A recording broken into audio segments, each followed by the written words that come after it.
Nessa noite eu quero compartilhar no Evangelho de João, capítulo 1. Evangelho de João, nós vamos ler apenas os primeiros 3 versículos desse Evangelho. O texto diz o seguinte: no princípio era o Verbo, e o Verbo estava com Deus, e o Verbo era Deus. Ele estava no princípio com Deus. Todas as coisas foram feitas por Ele, e sem Ele, nada do que foi feito se fez. Irmãos, João, eu acho fantástico esse início do Evangelho de João, porque ele trabalha de uma maneira muito linda essa introdução, a encarnação do Verbo. Mas antes de chegar propriamente aqui no texto que a gente acabou de ler, quero fazer uma rápida introdução para os irmãos. Existem muitas profecias, como bem sabemos, no Antigo Testamento, sobre a vinda do Messias. São profecias essas que têm o seu ápice na ressurreição de Cristo. Ou melhor, essas profecias, elas compõem uma grande história. Porque quando nós observamos essa grande história, a história da redenção, ela tem seu início ali no livro de Gênesis, quando nós observamos o próprio Deus indo em direção ao homem pecador, a Adão e Eva após a queda. E é muito interessante quando nós observamos logo no livro de Gênesis, o texto de Gênesis 3,15, que nós conhecemos como o proto-evangelho. Porque naquele momento nos feita uma promessa.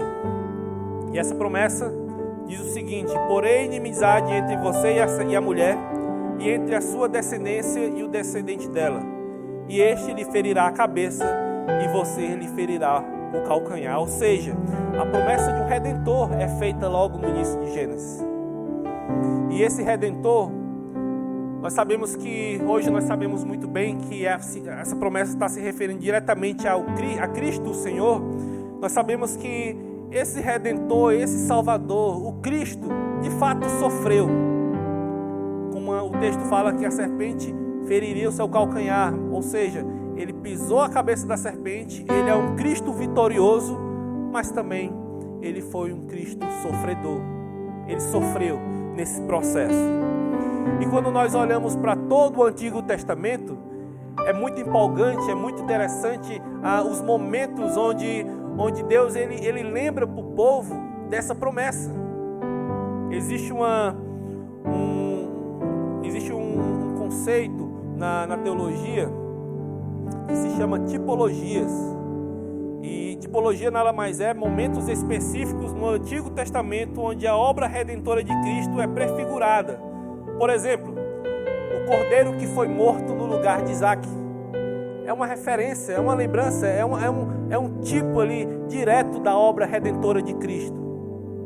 Uma outra ocasião, outra tipologia muito famosa é aquele episódio no livro de Êxodo, quando Deus orienta Moisés, para Moisés orientar o povo, para eles matarem um cordeiro e passar o sangue desse cordeiro nos umbrais da porta, simbolizando ali que o sangue derramado, no sentido de que quando o anjo da morte passasse, o anjo não feriria o povo de Deus, mas passaria direto, porque ele viria a marca do sangue, algo direto, uma referência direta ao sacrifício de Cristo, ao sangue de Cristo que está sobre nós. Então, a Bíblia, o Antigo Testamento, ele vai mostrando, ele vai lembrando o povo dessa promessa que o Senhor fez a princípio em Gênesis. E o negócio fica ainda mais claro quando chega no profeta Isaías, onde o profeta Isaías ele faz profecias muito claras acerca de um Salvador, acerca de um Messias, acerca de um Redentor, como por exemplo Isaías 7,14, que diz: portanto, o Senhor mesmo lhe dará um sinal. E que sinal é esse? O texto diz: eis que a virgem conceberá e dará à luz um filho, e lhe chamará Emanuel. Isaías 53, versículo 4, também é outra profecia clara sobre o Messias. Certamente ele tomou sobre si as nossas enfermidades e as nossas dores levou sobre si, e nós o considerávamos o consideramos como aflito, ferido de Deus e oprimido. Irmãos, desde o Antigo Testamento, Deus deixa claro para o seu povo que viria um Salvador, um Redentor. Nós, a igreja do Senhor, diferente dos homens do passado, desses homens como Abraão, Isaías, nós desfrutamos dessa salvação. Eles apenas viram como sombra. Nós já desfrutamos dessa realidade de hoje. Por quê? Porque o Salvador verdadeiramente já veio. As profecias se cumpriram. Nós vivemos nesse período onde nós somos beneficiados com esse Salvador que morreu no madeiro e que levou sobre si os nossos pecados. Isso é um motivo de exaltação. E quando nós chegamos no texto de João 1, do 1 ao 3, nós encontramos o cumprimento inicial da promessa. E por que eu digo cumprimento inicial? Porque o cumprimento ali na sua plenitude nós temos na ressurreição do Cristo. Mas nesse momento, no Evangelho de João, diferentemente dos outros evangelhos, ele não trata ali o início do seu evangelho explicando, mostrando ali o nascimento de Jesus, como faz Mateus, Lucas e Marcos. Mas ele traz uma abordagem diferente. Aqui o apóstolo João, ele mostra as verdades fundamentais por trás da encarnação de Deus. Ele aborda verdades fundamentais, como por exemplo a deidade de Deus, a deidade de Cristo, ou seja, Cristo é Deus. Ele aborda o seu poder, a sua glória, a autoridade do Verbo que se fez carne. Ele mostra todas essas coisas, ele aborda todas essas coisas, e por aí vai. Então, dito essas coisas, nós caminharemos em cima do seguinte tema: a glória da divindade de Cristo. A glória da divindade de Cristo. Então, com isso, nessa noite eu quero trabalhar essa ideia de que Cristo é Deus, Jesus Cristo é Deus, e também quero trabalhar as implicações disso. Quais são as implicações para nós como igreja do Senhor, o fato de Jesus Cristo ser verdadeiramente Deus? Então olha só, no princípio era o Verbo, é assim que João inicia, essas serão as suas primeiras palavras. Então João ele começa afirmando que o Senhor Jesus é eterno.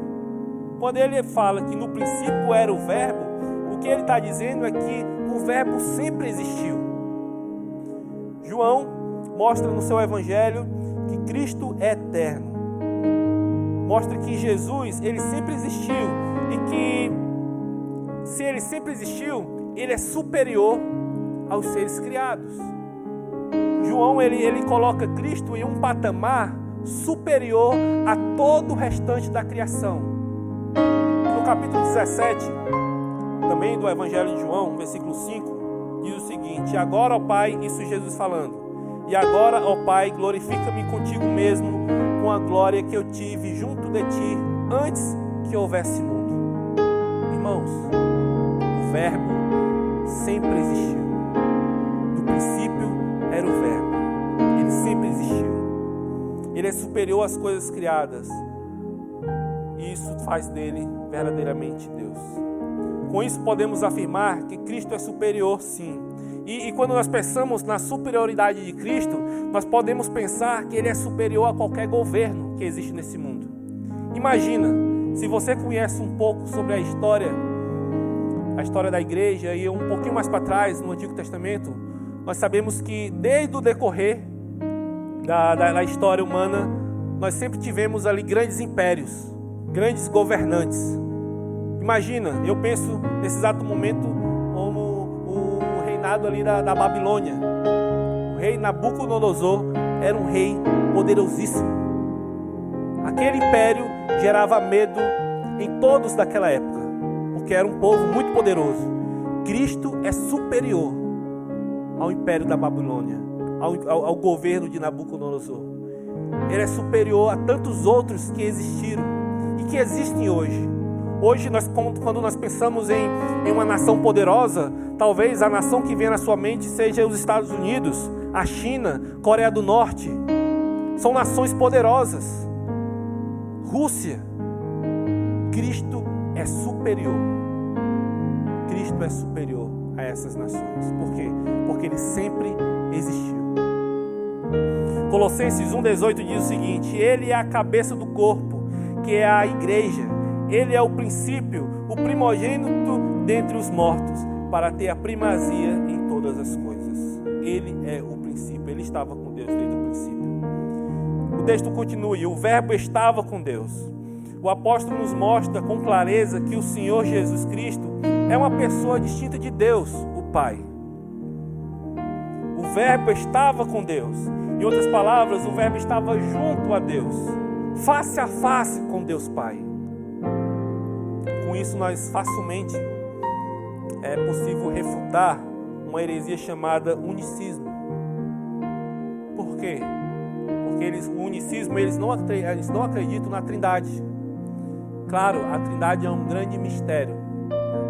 Por que é um grande mistério? Porque não existe nada na nossa volta, não existe nada nesse mundo físico que consiga nos dar de maneira plena a ideia de Trindade. Porque o que é a Trindade? São 3 pessoas distintas que possuem a mesma essência. No decorrer da história da igreja, algumas pessoas na tentativa de tornar o negócio mais didático ali, para facilitar o entendimento, falavam: a Trindade é a mesma coisa do ovo, casca, clara e gema, uma só, 3 coisas ali. Mas não dá, irmãos, não dá para comparar dessa maneira.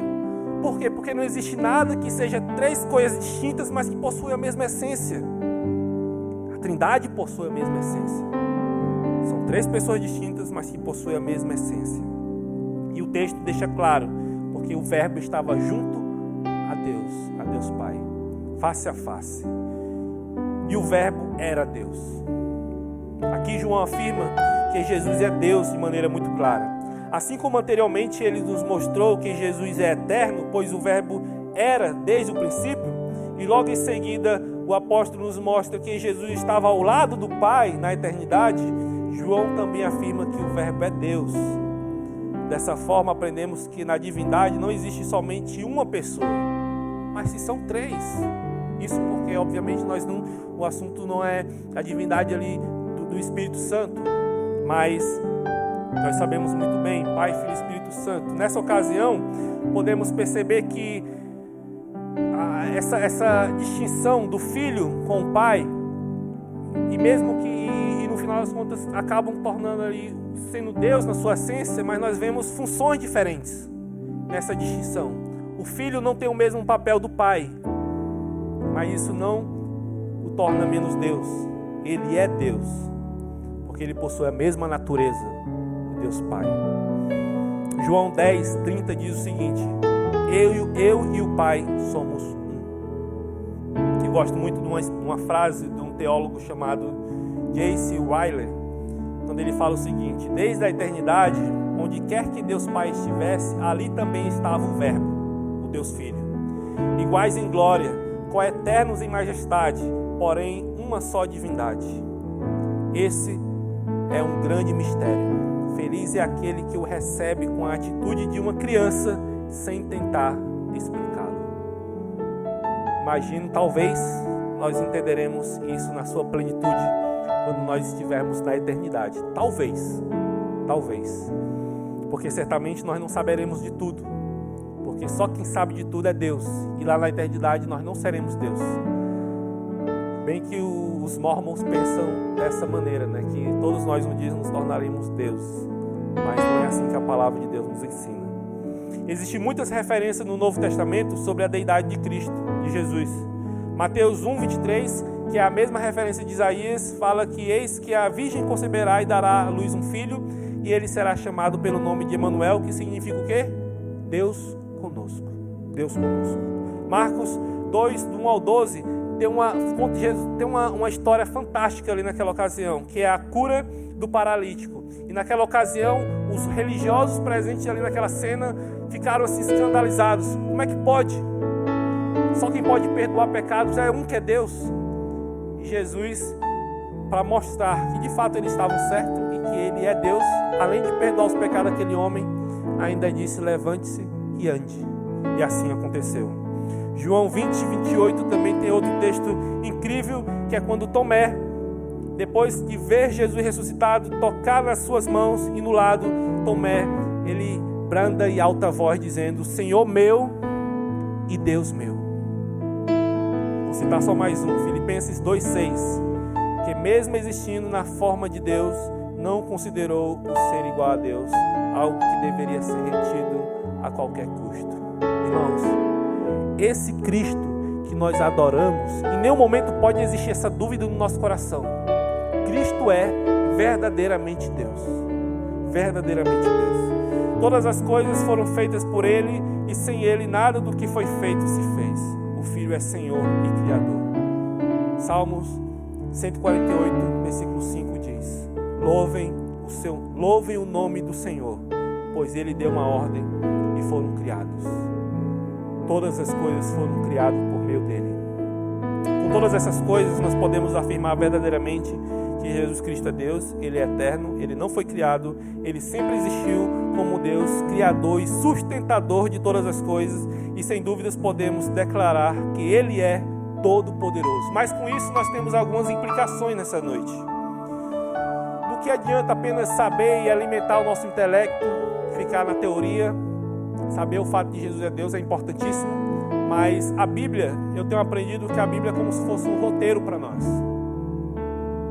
É um roteiro porque, e nós somos, podemos dizer que nós somos os atores. É um teólogo que eu tenho lido, difícil de entender demais, chamado Kevin Van Hoosen. Ele traz essa ideia do teodrama, né, que nós vivemos em um drama.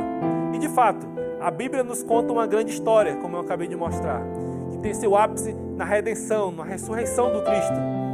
Mas temos também o nosso papel no meio de tudo isso.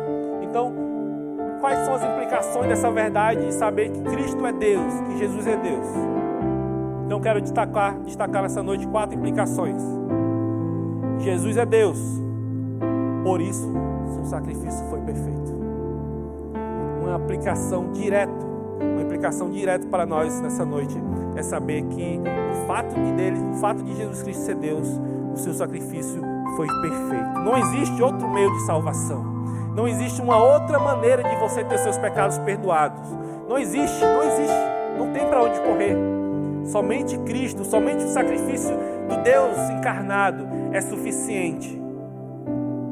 O livro, a carta aos Hebreus, vai mostrar isso, que Ele é o sacrifício perfeito. Hebreus 10. É interessante depois você ler. Só no hinduísmo, irmãos, olha só, somente no hinduísmo existem cerca de 330 milhões de entidades, ou seja, de deuses. Irmão, você sabe o que é 330 milhões? É muita coisa.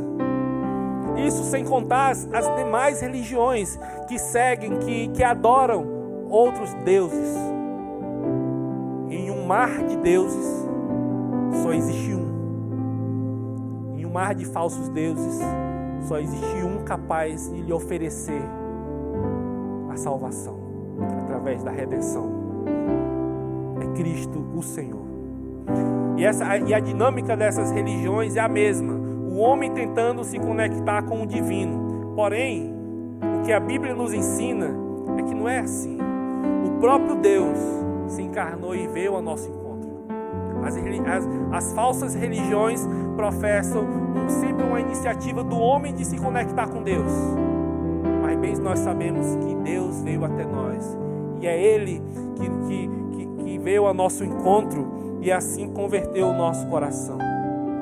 Diante da verdade que somos salvos somente através do Deus Filho, faz necessário fazermos algumas perguntas a saber: nós somos salvos para quê? Nós somos salvos para quê? Será que o sacrifício de Cristo veio somente selar o nosso passaporte e nos dar o caminho direto para o céu? Será que essa foi a única função do Senhor, carimbar o nosso passaporte? Ou foi somente para uma continuação disso, né? Ou foi somente para nós morarmos no céu? Ou será que essa salvação veio até nós somente para vivermos em comunhão uns com os outros? Certamente tudo isso é resultado da redenção de Cristo, pelo fato dele ser Deus. Mas o que eu posso dizer, irmãos, é que não foi só isso. Somos salvos para glorificar a Deus por meio do nosso testemunho pessoal, a nossa vida e também para fazermos discípulos. Jesus nos salvou para glorificarmos ao Pai, para lhe render glória a esse Deus trino através da nossa vida, mas também através do fazer discípulos, que é uma ordenança tão clara na grande comissão. A segunda coisa, Jesus é Deus e isso garante a segurança da nossa salvação. Isso garante a segurança da nossa salvação. Imagina, pensando mais uma vez nas diversas religiões, essas pessoas não têm verdadeiramente paz, irmãos. Por quê? Dia após dia eles precisam cumprir certas ordenanças. Dia após dia eles precisam pagar certas coisas para não correr o risco de perder a sua salvação. Mas a nossa salvação está garantida, irmãos. Isso é algo maravilhoso, é obra do Senhor. O texto de Efésios 1, 13 e 14 diz o seguinte: nele também vocês, depois que ouviram a palavra da verdade, o evangelho da salvação, tendo nele também crido, receberam o selo do Espírito Santo da promessa. O Espírito é o penhor, ou seja, a garantia da herança até o resgate da sua propriedade em louvor da sua glória. Ele nos deu essa garantia. Ele também nos predestinou, nos chamou, e aos que chamou a esses também justificou, e aos que justificou a esses também glorificou. Romanos 8:30. A graça para perseverar até o fim não vem de nós mesmos, mas vem do próprio Deus. Filipenses 1:6 diz o seguinte: estou certo de que aquele que começou a boa obra em vocês há de completá-la até o dia de Cristo Jesus. Vocês estão conseguindo pegar as implicações do fato de Cristo ser Deus? Porque se Cristo não fosse Deus, se Ele não tivesse ressuscitado, tudo isso era vão.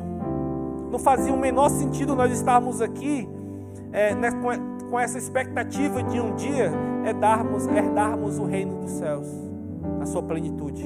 Não faria nenhum sentido.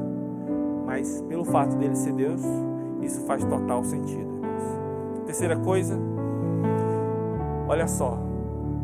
Deixar de fazer algo que Jesus ordena que façamos é desconsiderar seu senhorio. Em outras palavras, é pecar contra o Deus Todo-Poderoso. Por quê? Porque certamente Ele é Deus. Dentre muitos mandamentos e diretrizes para cada um de nós, registrados nas Escrituras, não podemos esquecer que somos a igreja de Deus em missão no mundo. Isso fica explícito no texto da grande comissão. Nós somos a igreja de Deus em missão no mundo. Olha só como as coisas vão se conectando. Ele é Deus. Nós entendemos muito bem como filhos de Deus, como cristãos, nós devemos obedecer a palavra de Deus. Então, se nós não obedecemos essa grande comissão tão clara no texto de Mateus 28, nós estamos desconsiderando a autoridade de Deus, Jesus. Sendo assim, nós pecamos porque nós não obedecemos ao senhorio de Cristo. Então, não fazer isso é viver de maneira contrária ao que nosso Deus requer de nós. E com isso, irmãos, eu não trago um peso sobre nós como igreja, porque isso é um privilégio. Fazer discípulos, cumprir a grande comissão é um privilégio, mas também é uma grande responsabilidade. Não pode ser feito de qualquer maneira. Nós devemos nos alegrar, mas também nós devemos lidar com isso com temor. Com temor, porque é uma grande responsabilidade.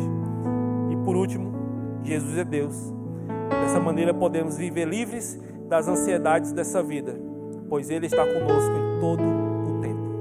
Nós vivemos um mundo onde a ansiedade é quase um animal de estimação, onde as pessoas cultivam a ansiedade, onde as pessoas parecem que têm prazer em falar: olha, eu sou ansioso. E obviamente não vou entrar na questão clínica, até porque sabemos que existem certos problemas que fisiológicos, né? Alguns traumas fisiológicos que geram alteração hormonal, e isso tudo vai gerar, de fato, uma necessidade de repor ali os hormônios, uma intervenção clínica mesmo, e se isso não for feito, pode gerar qualquer tipo de transtorno nesse sentido. Mas o que eu quero levantar em questão aqui é o que a Bíblia chama de pecado, que é você se preocupar demais com as coisas que não nos cabe se preocupar, porque o dia de amanhã pertence ao Senhor. E se nós sabemos que o Senhor é um Deus bondoso, um Deus misericordioso, que Ele é o nosso castelo forte, que Ele é o nosso socorro bem presente no momento da angústia, como deixa bem claro no livro de Salmos, todo tempo o salmista declarando, exultando o nome do Senhor, porque o Senhor certamente cuida dos seus. Nós não deveríamos nos preocupar com coisas que não estão no nosso alcance. Nós devemos confiar no nosso Deus, confiar no Senhor. E um lembrete muito claro também presente na grande comissão, no finalzinho, é que ele diz o seguinte: eis que estou com vocês todos os dias até o fim dos tempos. Ele vai estar durante um tempo só com a gente? Não. Ele vai estar, ele não falou que ele vai estar, olha, eu vou estar talvez esses primeiros períodos aqui da história, mas depois eu não vou estar mais com vocês, não. Não, ele falou que vai estar todos os dias até o fim dos tempos. Se você crê nisso, você deve depositar sua esperança, sua confiança no Senhor. No Senhor. Então, irmãos, com essas 4 implicações, meu desejo é que a gente possa verdadeiramente confiar na soberania desse Deus. Entender que nós não somos igreja por acaso. Entender que nós fazemos parte de uma grande história de redenção. A redenção já veio, a promessa se cumpriu. Nós devemos entender o nosso papel agora nesse processo de viver igreja, de ser igreja com os fundamentos firmes na palavra desse Deus, na palavra de Cristo, mas entendendo também o nosso papel no que diz respeito à missão. Porque certamente fazendo isso nós glorificaremos o nome do Senhor.